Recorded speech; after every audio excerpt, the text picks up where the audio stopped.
Kasi nalibang po katatrabaho. Kapapartay po ng kapapartay. Walang girlfriend. Hindi ko na po inisip manligaw pa. Ang inisip ko po, yung matulungan ko, pamilya ko at mairaw sa kahirapan. Sad naman. Eh, kung sa Napakabait. Sad naman.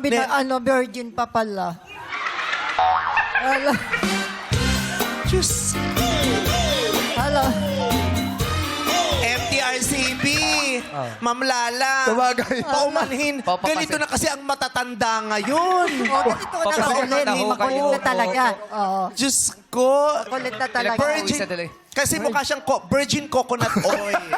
Yun, ang kaya Yun po ang pinag-uusapan namin. Virgin coconut oil. Very good for the health. Yes! Maganda yun. Okay. Sa wakas, natagpo. Tama na.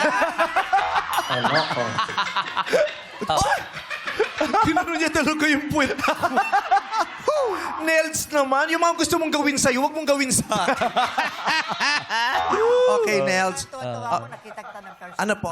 Nakita kita ng personal. Oh. Mantuwa ka. Kami naman, nung nakita ka ng person, kabang-kaba kami. Oo. Magmula dito sa tatlong to. Hoy, may chichismisan na sila dun, oh.